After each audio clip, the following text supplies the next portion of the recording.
What is going on, sliders? You see it. It's happening. The F80 carbon fiber strut brace retrofit is about to go down. So here's a little picture of how it would look. I just sat it up on the engine bay and I'm very excited about this. I got a crazy good deal on this strut brace from Facebook Marketplace. I found it for $100 because it had a scratch on it. So we have the front radiator support, the carbon brace, the two plastic panels that go on both sides to keep the car looking as OEM as possible.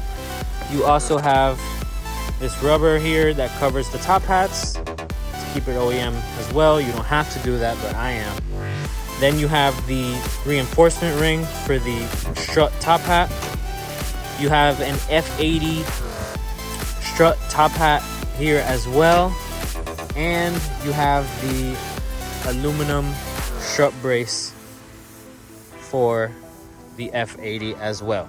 And when I say F80, I'm referring to the F80, F82, M4, and M3. You can find all this on either one. The only thing that is year specific are these top hats. So you want to make sure that when you are matching up this top hat to your car, that your car is either going to be a 5-hole or a 3-hole. So that is the only thing that can be different. So you don't want to go and buy yourself some top hats or some used struts from the wrong year, because then you're gonna have unused holes or too many holes. So you just want to make sure you get it according to how yours is, which is very easy to find out. You just pop your hood, look at your top hat, and just count how many outer bolts there are. So that's the only thing that is year specific. I also have some lowering springs from a M4. These are some H&R Sport springs that came with the suspension that I got these top hats off of, because I didn't want to pay $400 for 2 new top hats when I can just buy some beat suspension from Facebook Marketplace for way less. And it came with springs, so it was awesome, an awesome deal. And I'm actually going to give these M4 springs a try because they are compatible. The spring rates are a little bit different, but I'm gonna give them a try and hope for the best. So yeah, guys, the most complicated part about this setup is 2 things. This outer bolt that goes here, our F chassis do not have the threading for it. So you have to buy a rivet, something like that. I'm going to show you what part that is. But the second complicated thing that you have to do is you have to customize this top hat just a bit to make it work for your F series. When I flip this around, you see the original diameter of this, which is 14 millimeters. So the M's come with a 14 millimeter strut hole, and our F30's platform comes with a 12 millimeter hole. What I did here is I took a Dremel and I just opened up this hole here. As you can see, the white, I just opened it up so that way I can fit a perfectly round spacer in there, and then I smacked it in there with a hammer all the way down, and then I drilled this hole out straight through to make it a 12 millimeter hole. If you can find this already, a washer with a 12 millimeter hole and the perfect size to fit in there, that would be amazing. You may have to move some plastic stuff around in your car, maybe like a panel or 2, depending on which type of F series you're putting this on, but no big deal to me. If you have to adjust your airbox, you have to adjust your airbox. If you have to get rid of your airbox, you're just gonna have to run a cold air intake for this mod. So I'm very excited about this retrofit. I've been working on sourcing all the parts for about like 4 days now. I was stressing this little washer that I finally got it today with a Dremel tool. And that's it, guys. Let's get busy. So we're about to get started. Here is where you would check how many whole top hat you have. So mine has 1, 2, 3, 4, 5. If yours has 3, get a 3 bolt top hat. If that's 5, get a 5 one. So I've already loosened this up. This is what I had used as a guide to make sure I was getting the perfect size washer. This is my only concern. I think I'm going to have to push down this intake just a little bit to make sure that that strut brace clears, but I'm crossing my fingers and hoping that it does clear. But if it doesn't, we can make it work, because that's what we do. So yeah, guys, as you guys can see, they almost look identical. The only difference is that these don't have threads, so you wouldn't have anywhere to secure the brace. And this is that hole that I had mentioned earlier that doesn't have a thread either. We just have that little rubber grommet there. So for now, I am going to just leave that rubber grommet there and place the aluminum brace there until I get the proper rivet that goes there so that I can secure it and see how this looks.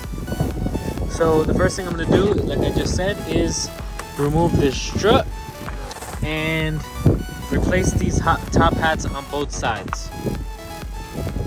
So strut is down and out. Now it's time to compress the spring and replace this top hat so we can get this retrofit going. Alright guys, so we got the new spring on, about to put the F80 top hat on, and I just wanted to show you guys something real quick. For those of you that are skeptical about that washer being there, the only reason I put that washer there was to keep it, this top piece, from having any play, but there shouldn't be any issues. I just did this as a precaution just in case this were to shift somehow, but this is the same size and is still going to sit flush under here. So yeah guys, let's get to it. All right guys, springs are on. I'm about to drop the car and see how it's gonna look. Sheesh. I hope it's practical. Definitely never ever ever gonna make it over a parking stump ever again, but it's all right. We don't need to because we back in anyways. All right guys, so now that the top hats are on, and if you guys notice, the car is a lot lower because when I did the top hats, I also did the M4 sport springs. So since we have that on, I am going to continue to put on the aluminum brace, which would be the next step, and the reinforcement rings for the top hats as well. I just took off the OEM brace, and as you guys can see, the aluminum brace is a lot beefier. Don't forget to get your hardware before doing any of this, because this is going to be a lot more bolts than you started with. All right guys, so the strut brace fit perfectly. All the holes aligned, looking good. All these other little holes here are for the plastic trim and stuff of that sort. Looks good. Now I have to go through my little bolt bin here and see which bolts screw onto here. But so far it looks freaking insane. All right guys, so I found the bolts. If you guys are like me and you just pull them off another car, they're the smaller E-Torx bolts. Let's go nice and easy all the way around. And I forgot to mention, you have to be careful here with your positive terminal here. I just simply grab the positive terminal and I pushed it down to keep it from touching the brace. Shouldn't cause any issues. This stuff is pretty flexible. Make sure to run your hands under the brace to make sure that there's nothing crazy. For example, this brake line is touching there just a little bit. So I just gently push down on it just to bend it here, just a little bit more, so that way it's not chafing. This shouldn't be moving too much, so it shouldn't cause any issues, but better to be safe than sorry. So other than that, nothing else is touching, and the aluminum brace is on. We forgot to put on the reinforcement rings, so I'm going to loosen this up, loosen the strut top hat bolts, and put these on. All right guys, so we got the first reinforcement ring on, and by the looks of it, it looks like the brace will sit on it, and it will make a difference. So let's put this back on and do the other side. So this one goes here.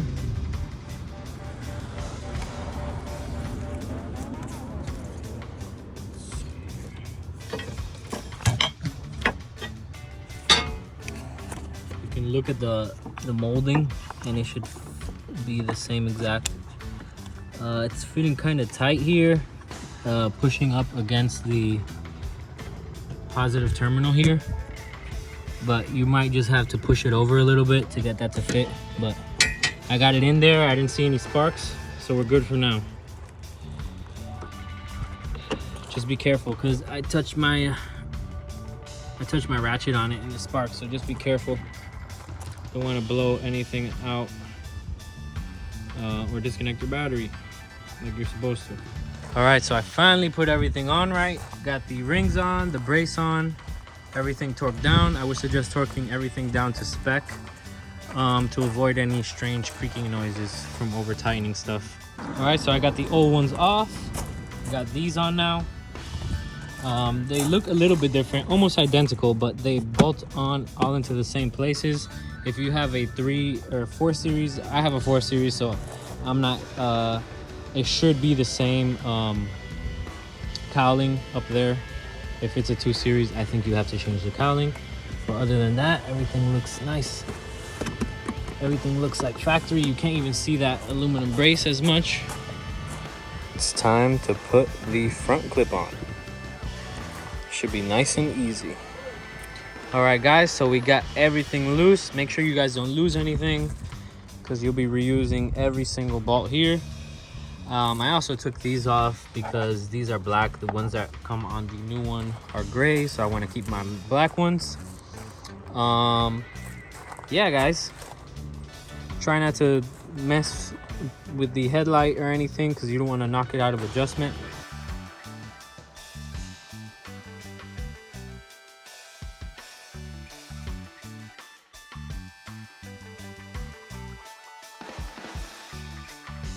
All right guys, so I've got all the bolts started up.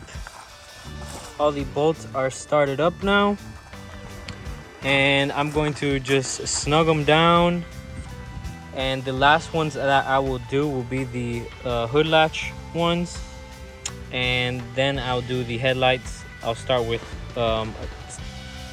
tightening down this one, so that way I know that I won't be pulling on the headlight. I know that this is where the headlight is fixed right now, so I know that this would be the perfect position once I secure that. In a way, I can say that we have lost our tray here, so I'm not gonna have that nice tray to hold our bolts and nuts there anymore.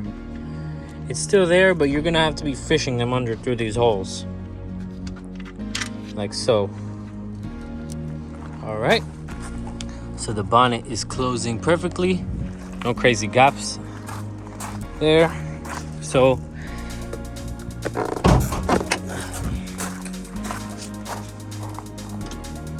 the moment we've all been waiting for, the christening of the engine bay. All right, let's move those out the way. I got the other ones. Where I got those things at? Got the other ones over here that I'm gonna put on, so that way they actually look proper. All right, guys, so let's not wait any longer. Let's put the carbon fiber brace on. See if everything that we've done for the last 3 days is gonna pay off. Let's see. There. And voila. From the looks of it, oh wait, that's hitting there. Where is it? All right, guys, so off rip, this is not gonna clear. It's not gonna reach. This side, let's see how this side looks. So this side, we can see if this is gonna reach here. It's looking like a very tight fit. We may have to loosen up the intake and maybe adjust this little brace here to bring it down some. Hopefully that's not a big deal. And this side is definitely not gonna clear because of that plastic cover there. So we may have to be trimming that little cover. All right, guys, so for this bracket, I just put some pliers on it and I bent it back, and it seems to be doing the trick. Just gotta keep on pulling and pry it right off. All right, so that came clean off. Left me a little residue there, but nothing I can't scrape off with a blade or something. Now, on to the next part. I got a little pen and marked up each side of the brace.